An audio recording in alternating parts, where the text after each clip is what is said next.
ശ്രീകൃഷ്ണ ഗോവിന്ദ ഹരേ മുരാരേ ഹേ നാഥ നാരായണ വാസുദേവ ശ്രീകൃഷ്ണ ഗോവിന്ദ ഹരേ മുരാരേ ഹേ നാഥ നാരായണ വാസുദേവ പിതൃമാത് സ്വാമി സഖാ ഹമാരേ പിതൃമാത് സ്വാമി സഖാ ഹമാരേ നാഥ നാരായണ വാസുദേവ ശ്രീകൃഷ്ണ ഗോവിന്ദ ഹരേ മുരാരേ ഹേ നാഥ നാരായണ വാസുദേവ എന്ന് പറയുന്ന വളരെ വിശേഷപ്പെട്ടിട്ടുള്ള ചൈതന്യ മഹാപ്രഭു കലിയുഗത്തില് ശ്രീകൃഷ്ണൻ സ്വധാമത്തിലേക്ക് പോയ ആ നിമിഷമാണ്.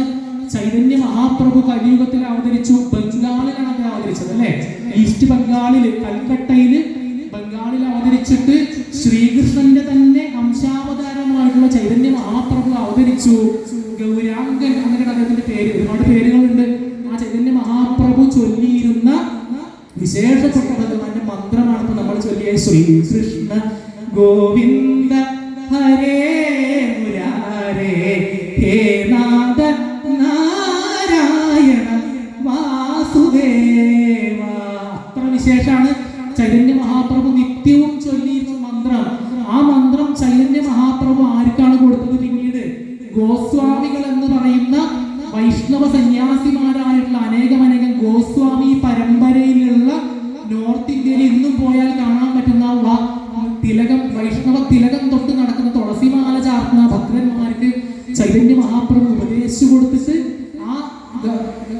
അവരിലൂടെ അത് പിന്നീട് അവിടേക്ക് എത്തി. കലിയുഗം തുടങ്ങിയ സമയമായപ്പോഴേക്കും ഇസ്കോൺ എന്ന് പറയുന്ന വളരെ വിശേഷപ്പെട്ട international society for Krishna consciousness, എടങ്ങറാണല്ലേ പറയാനൊക്കെ, അത്ര വിശേഷപ്പെട്ട സംഘടന ഇസ്കോൺ. എന്താ പറഞ്ഞാൽ അന്താരാഷ്ട്ര കൃഷ്ണ അവബോധ സമിതി പ്രസ്ഥാനം എന്ന് പറയുന്ന ലോകമൊട്ടുക്കും പടർന്ന് പന്തലിച്ചിട്ട് എല്ലാതിന്റെയും മുകളിൽ ഇന്നും ഒരു സെക്കൻഡിൽ ഏറ്റവും കൂടുതൽ ആളുകൾ ജപിക്കുന്ന നാമം ഏതാണെന്ന് ചോദിച്ചാൽ ഈ ശ്രീകൃഷ്ണ ഗോവിന്ദ ഹരേ മുരാരേ ഹേ നാഥ നാരായണ വാസുദേവ എന്ന് പറയുന്ന അത്ര വിശേഷമാണ് മന്ത്രം. നിത്യം ജപിച്ചാൽ അത്ര ശ്രേഷ്ഠമാണ് ആ മന്ത്രം. പിന്നീട് ആ ഇസ്കോൺ എന്ന് പറയുന്ന അദ്ദേഹത്തിന്റെ പേര് എനിക്ക് കിട്ടുന്നില്ല, ഗുരുവായൂരപ്പ മനസ്സിൽ വരുന്നുണ്ട്. ആ ഒരു ആളില്ലേ ഇസ്കോണിന്റെ സ്ഥാപകൻ, കൽക്കട്ടയിലൊക്കെ പോയില്ലേ, ചിക്കാഗോയിൽ, അമേരിക്കയിൽ പോയിട്ട് അവിടെയൊക്കെ ഇസ്കോണിനെ പറ്റി പഠിപ്പിച്ചു കൊടുത്തിട്ട് ലോകം മുഴുവൻ ശിഷ്യ പരമ്പരകളുള്ള ശ്രീല പ്രഭുപാദം, ക്ഷമിക്കുക, അറിയില്ല, ഓർമ്മയില്ല, അറിയാൻ മനസ്സിൽ വരുന്നില്ല. അദ്ദേഹത്തിന്റെ പാദങ്ങൾ ഞാൻ നമസ്കരിക്കുക. അത്ര വിശേഷമാണ്. അദ്ദേഹം ഉണ്ടാവുകൊണ്ടാണ് ഭാരതത്തിലെ നാരായണ നാമത്തിന് ഏറ്റവും കൂടുതൽ ഒരു ആയുസ് മുഴുവൻ നീക്കി വെച്ച ആ ചൈതന്യ മഹാപ്രഭുവിന്റെ ശിഷ്യ പരമ്പരയിൽപ്പെട്ടിട്ട് ശ്രീല പ്രഭുപാദരുടെ അദ്ദേഹത്തിന്റെ പാദാരബന്ധങ്ങളിൽ ഇസ്കോണിന്റെ പാദത്തിൽ ഞാൻ നമസ്കരിക്കുക. ഇസ്കോണിന്റെ ആളൊന്നുമല്ല, അവരുടെ പാദങ്ങൾ ഞാൻ നാമം ജപിക്കുന്നതുകൊണ്ട് മാത്രം ഞാൻ അവരുടെ പാദങ്ങളെ നമസ്കരിക്കുകയാണ്. എൻ്റെ ഒരു ചെറിയൊരു യൂട്യൂബ് ചാനലൊക്കെ ഉണ്ട്. ഞാനത് പറയാൻ കാരണം ആ ചാനലിൽ ഭക്തി എന്നുള്ള കുറെ കാര്യങ്ങൾ എല്ലാം ഉണ്ട്. ഈ ഭാഗവത കാര്യങ്ങൾ, ഭാഗവത പാരായണ പ്രഭാഷണം അതിലുണ്ട്. അപ്പൊ ആ ചാനലിൽ കുറെ സബ്സ്ക്രൈബേഴ്സ് ഉണ്ട്. അതിലൊരാൾ ഒരു ഇസ്കോണിന്റെ പ്രവർത്തകനാണ്. അതാണ് ഞാനിപ്പോൾ പറയാൻ കാരണം. ഇസ്കോണിൽ പ്രവർത്തിക്കുന്ന അദ്ദേഹം ബാംഗ്ലൂരാണ് അദ്ദേഹത്തിന്റെ സ്ഥലം. ബാംഗ്ലൂര് മലയാളിയാണ്, തൃശ്ശൂർക്കാരനാണ്. ഇപ്പൊ അവിടെ സെറ്റിലായി. അദ്ദേഹത്തിന് കഴിഞ്ഞ 2 മാസം ബാംഗ്ലൂർ സപ്താഹം ഉണ്ടായിരുന്നു.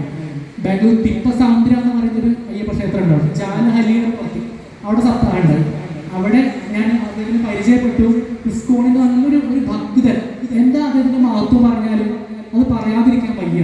അതിപ്പോ യാദൃച്ഛികമായിട്ട് നാവിൽ വന്നതാണ്, പ്ലാൻ ചെയ്ത് പറയല്ല. അദ്ദേഹത്തിന്റെ പേര് ഞാൻ പറഞ്ഞു, എന്റെ പേര് ഓർമ്മ. ഒരു ഇങ്ങനെ യു ഷേപ്പിൽ അങ്ങനെയല്ല അവർ കുറി തൊടുക അല്ലേ? ഇസ്കോണിന്റെ ആൾക്കാരെ കുറി കണ്ടിട്ടില്ലേ? വൈഷ്ണവ തിലകാണ് അവർ തൊടുക, ഹരിചന്ദന പോലെ. അങ്ങനെയെല്ലാം തുളസിമാല ഉണ്ടാവും. കൃഷ്ണനാണ് ഫസ്റ്റ് പ്രയോറിറ്റി കൊടുക്കുക. അങ്ങനെയാണ്. അപ്പൊ അദ്ദേഹം ഞങ്ങളുടെ സപ്താഹം നടത്തുന്ന സമയത്ത് ബാംഗ്ലൂർ തിപ്പസാന്ദ്ര അയ്യപ്പ ക്ഷേത്രത്തിൽ മലയാളി അസോസിയേഷന്, നമ്മൾ മലയാളികളെ കൂടുതൽ പാലക്കാട് ആൾക്കാർ, അവർ പാലക്കാട് ഒരു അമ്മയും കണ്ടു. ഒരു ഒറ്റപ്പാലത്തിൽ ഒരു അമ്മയും ഉണ്ടായിരുന്നു. അവരവിടെ ഭർത്താവുമായി ജീവിക്കുക. അപ്പൊ അവിടെ ഇദ്ദേഹം എന്നും വരും രാവിലെ. ഇസ്കോണിന്റെ ആള് ഒരു 60 വയസ്സൊക്കെ ഉണ്ടാവും. ഇയാള് നമ്മൾ സാധാരണ ഒരു വേദിയിൽ പോയാൽ എന്താ ചെയ്യാം? ഒന്ന് നമസ്കരിക്കും, അവിടെ ഇരിക്കും. പിന്നെ എപ്പോഴാണ് നമ്മൾ എണീക്കുക? 8:30. അതെ, ഇഡ്ഡലി സാമ്പാർ ആ സമയത്ത് നമ്മൾ. പക്ഷെ അങ്ങനെ അദ്ദേഹം അങ്ങനെയല്ല.